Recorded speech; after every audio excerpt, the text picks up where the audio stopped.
To talk more about that game against Wake Forest, we are now going to bring in Conor O'Neill. Really excited to join him. Conor, join us this morning. Conor, thanks for the time this morning. A busy week for you. Let's jump into this first, and I'm going to maybe throw a curveball to you.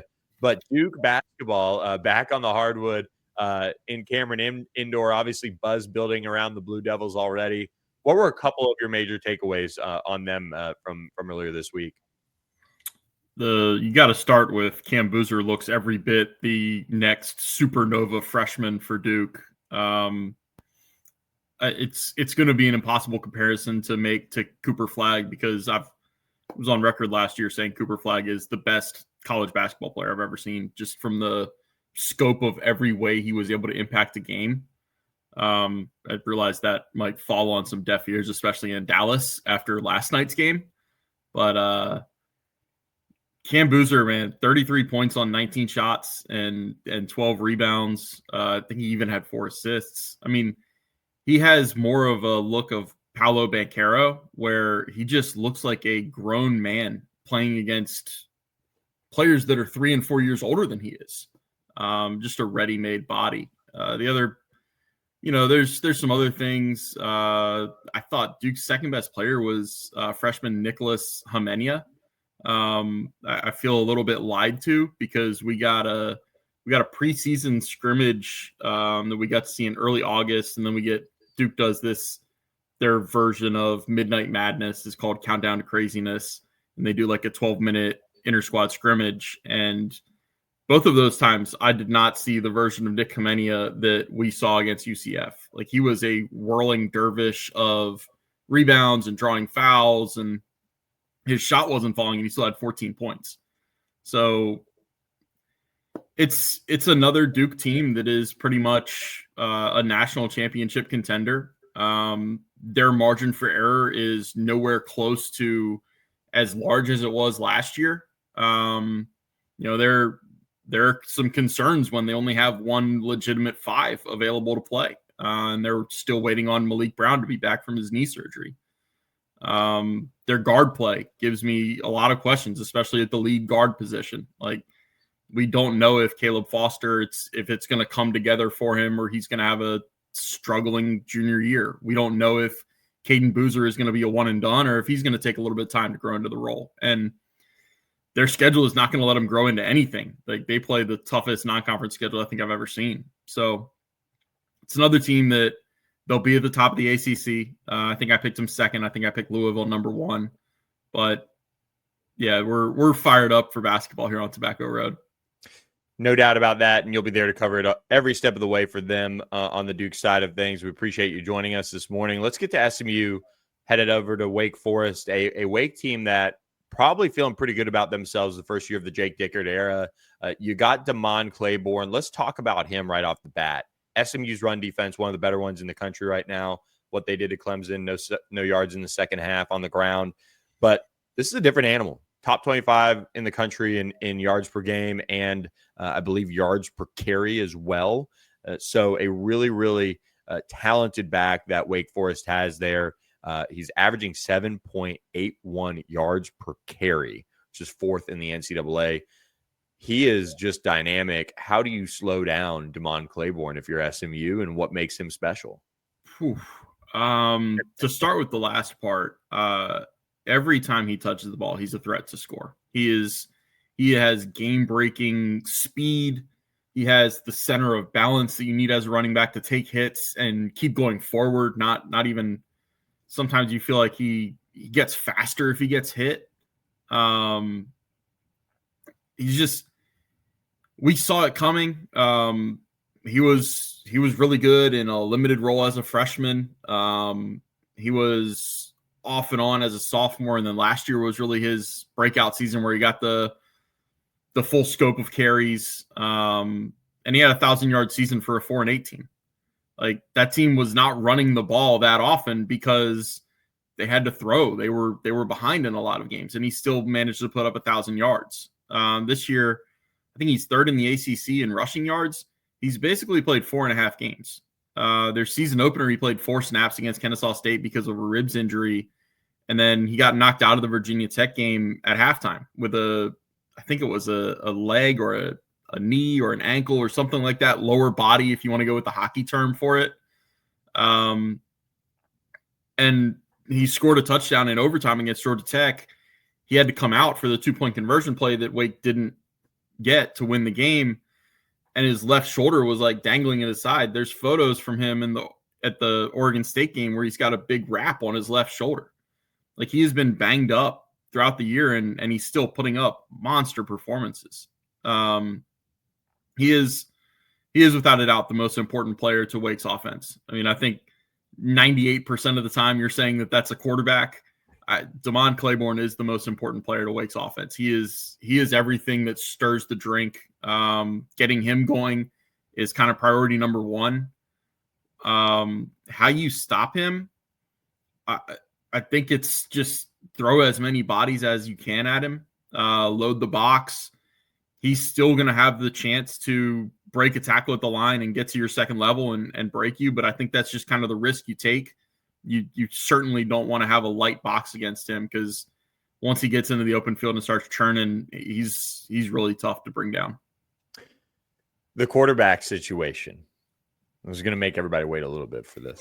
Deshaun Purdy, and you've got Robbie Ashford, somebody that a lot of people around the country are familiar with Robbie, but they're two very different quarterbacks, very different styles for this Wake team. What makes them different? And then, of course, explain the quarterback situation on the injury front and kind of what's going on to the listeners out there, if you can.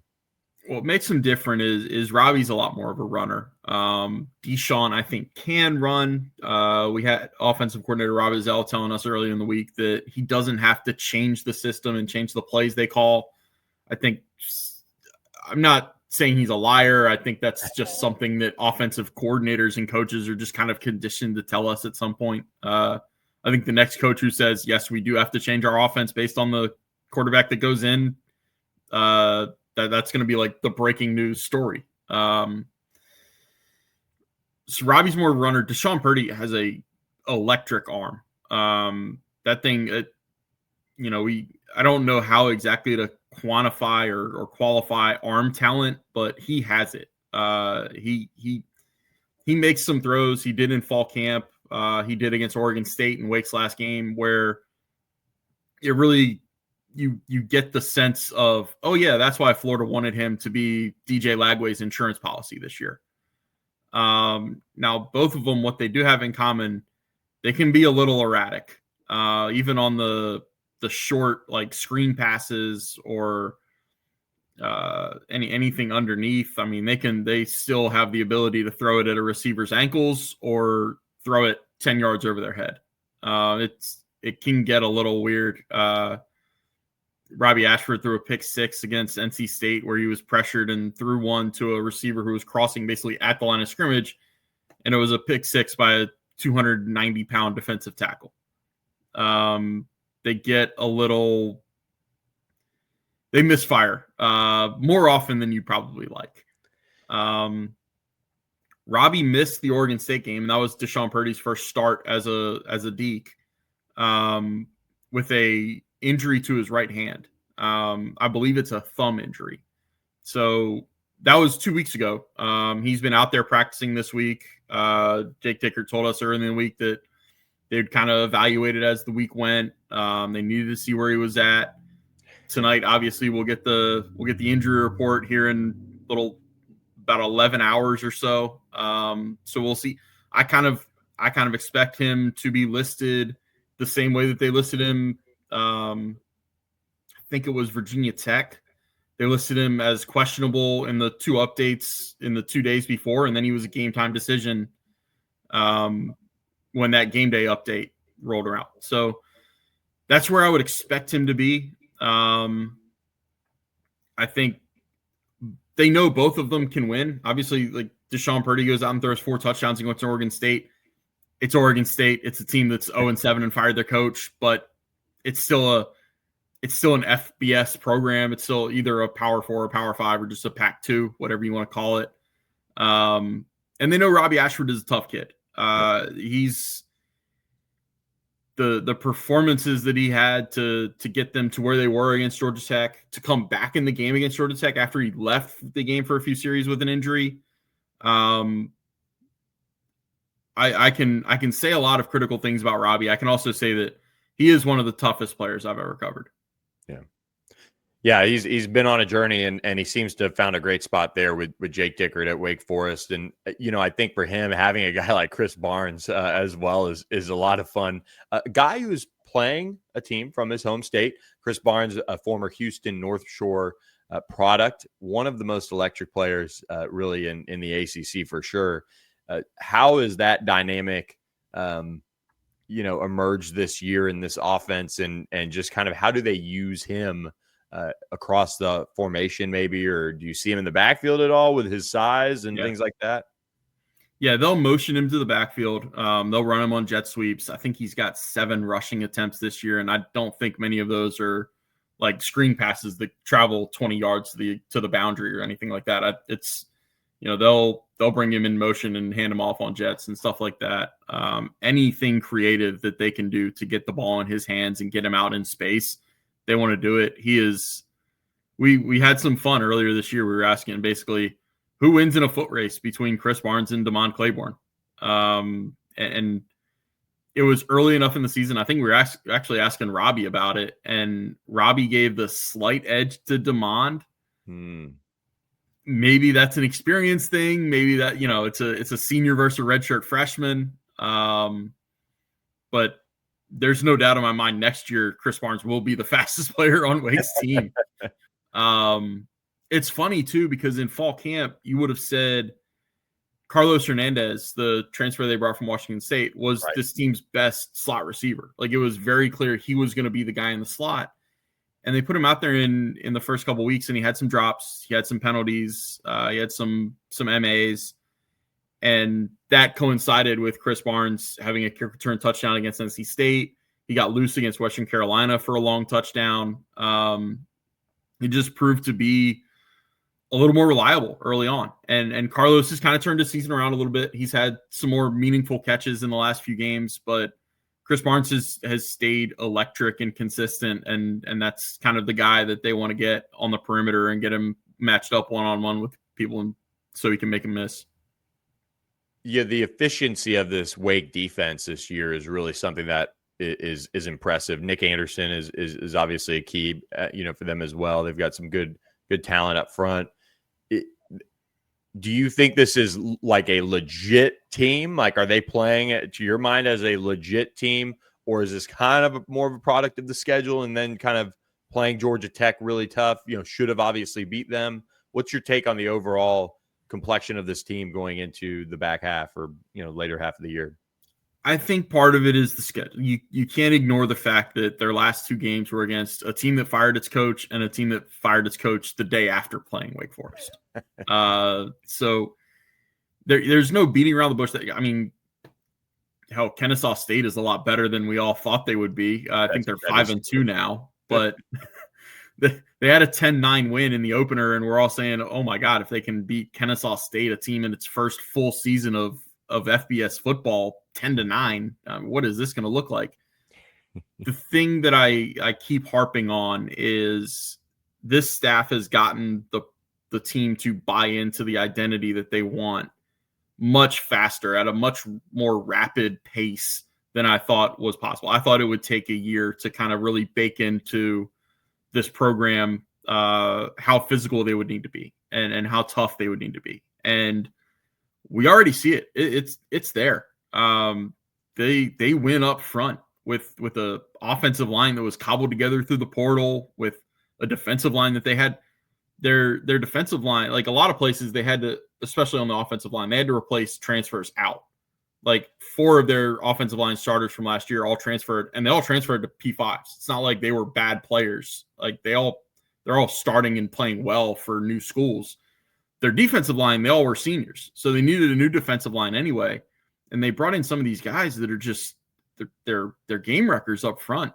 It's really been impressive to see how it's come together so quickly. So there's no illusions of this team reeling off 5 more wins and making a play to go to Charlotte. It's going to be a tough November slate, but I went into the season saying 6 wins and get to a bowl game, get some positive momentum reestablished for a program that was 4-8 the last 2 years. That's a step in the right direction. The way they play makes me think they could take more than a step. Like they could get to 7 or 8 wins. They could get to a bowl that you're kind of happy to go to, like if it's the Fenway Bowl or the Military Bowl in Annapolis, something like that. Not going to.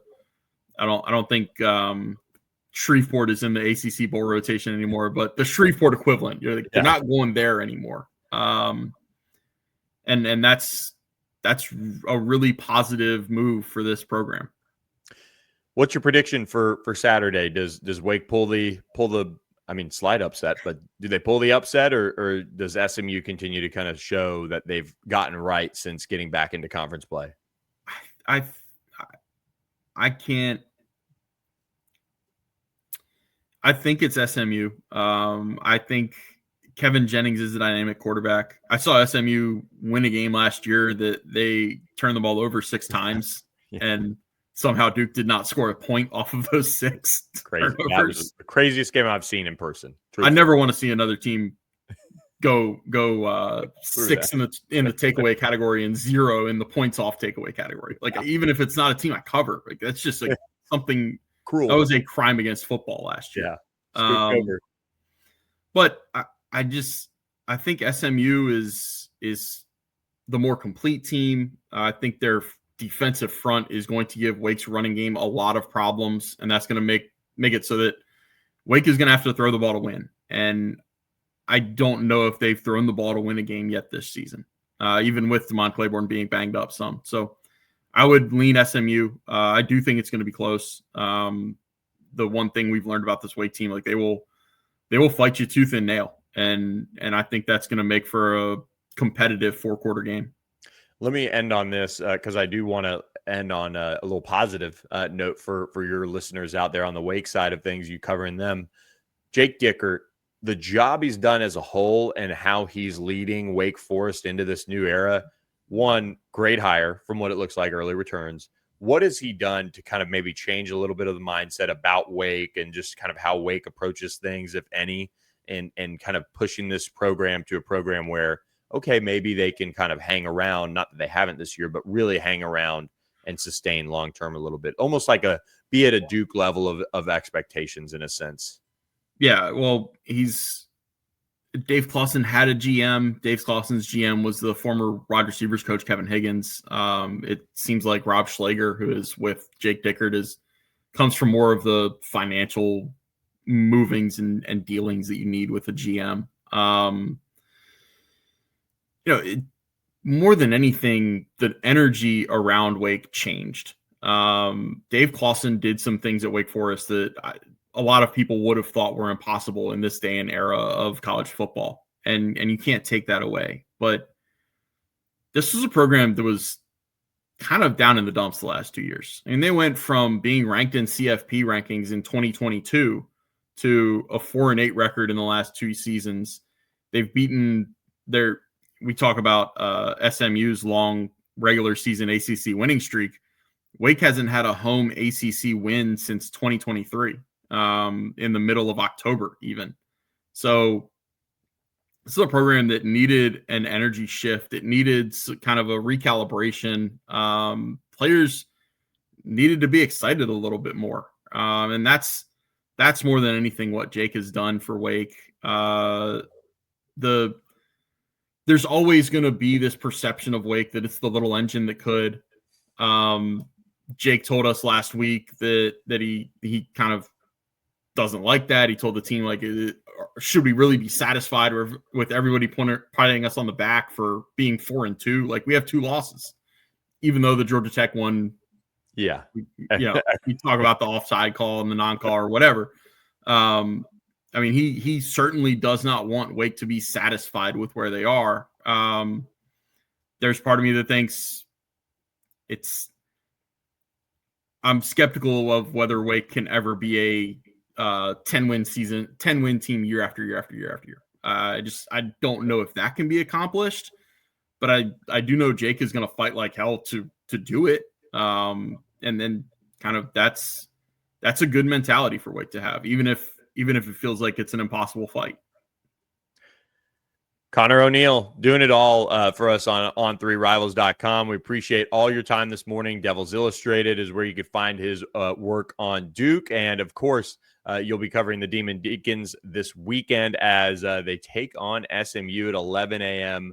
Central Time, noon over there on the CW.